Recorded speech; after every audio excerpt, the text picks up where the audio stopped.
One of the amendments in the Constitution says that there will be a separation between church and state. A lot of people are saying they want to see more church in state. I do. I think so. So certain parts of the Constitution, take it or leave it. Yeah. So I believe fully in the Constitution. But I still Just don't- not that particular thing. They need church, or we need less government in our schools and more church in our schools, I think. More church in our state. Christian nationalism is having quite the moment in Trump's GOP, isn't it? But it seems like some of Trump's supporters have never really stopped to think what it'd mean for the country. Don't let anybody tell us that this is not a Christian country. It is. Is a Jewish person going to burn in hell? Yes or no? Yes or no? You just have to answer yes or no. Devrom's Jewish. Is he going to burn in hell? I'm right here. Jesus said, I am the way and the truth and the life. So yes. So which one? You're saying yes? You're saying yes? Yes? You're framing me. You're saying it's a Christian nation. So everyone who is not Christian, they're basically being told they're going to burn in hell. That means that the nation that they live in believes that people that don't believe in their religion are burning in hell. That's a really big thing to say. People are talking about making America a Christian nation. Would you support that? Absolutely. Absolutely. The values, thought that's what we built the country on, was my impression, but obviously things got twisted along the way. It's pretty disheartening to see what's going on. So many people that are unaware of the just general challenges in life, what's going on behind the scenes on the bad side. Can you elaborate on that a little bit? Well, conspiracy theories, tin hat guy, call it what you will.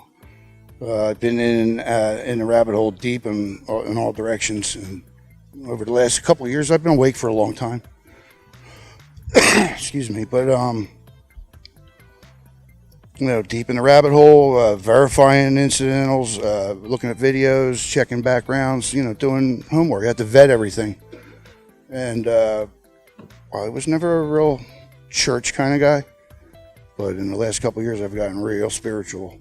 In here, you have to get with yourself. What happens to people who are not Christian in this country, who are atheists, who are Jewish, who are Islamic? If America is religious freedom and there is a sort of a mandate for Christianity in America, what happens to that? Repeat the question. I'm sorry. Well, what do we say to our Jewish brothers and sisters if we're saying we have a Christian nation? I wouldn't necessarily even call it pushing Christianity, or I don't even go there. I'm like, I am what I am. So knowing that gives me my spirituality. So that's a worldwide thing. That's not Islamic. That's not Hebrew or Jewish or German or any other. It's humankind.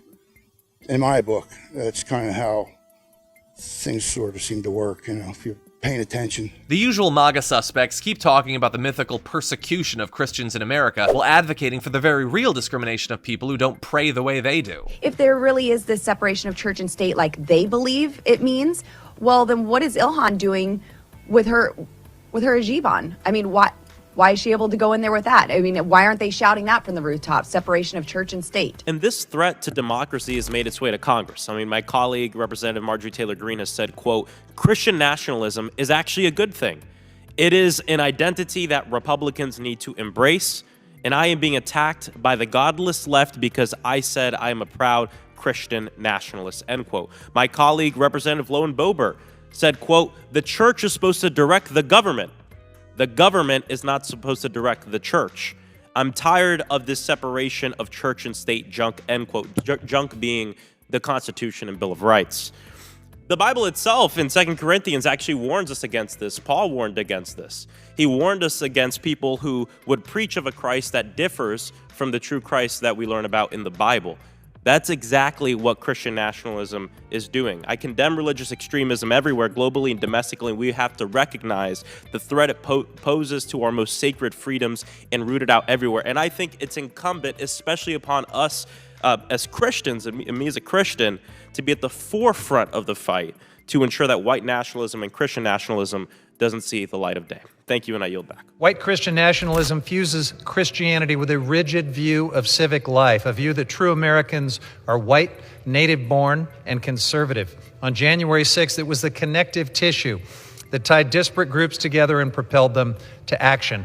It's infecting our government, from members of Congress and top officials in the previous administration to the wife of a Supreme Court justice whose messages to the president's chief of staff leading up to the insurrection smacked of white Christian nationalism. Thankfully, good Americans, people of faith and non-believers, are standing up to this violent ideology. Obviously, Trump is using his newfound faith to court white evangelical Christians, but it's pretty gross how willing these so-called Christians are to get behind such an obviously terrible guy. A guy who has committed every sin the Bible mentions, and many it wasn't creative enough to predict. A guy who has worshipped money above all else and whose charity is limited to a handful of scams. A guy who covets like it's a reflex and covets nothing more than every woman he sees, wife or wives be damned. A guy who cares so little about Christianity that in the nearly decade that he's pretended to be a Christian, he hasn't taken the 5 minutes necessary to memorize a quote from the Bible so he can at least convincingly pretend to have read it. Despite all of this, they support him, they love him, they worship him. White Christian nationalism is how Trump won back in 2016. It's a dangerous and well-funded ideology that threatens to upend democracy and destroy the foundational separation of church and state. And while it might be ironic that its best weapon to achieving that goal is a sinful atheist like Donald Trump, at the end of the day, they might not care, because they're closer than ever to achieving their actual goals.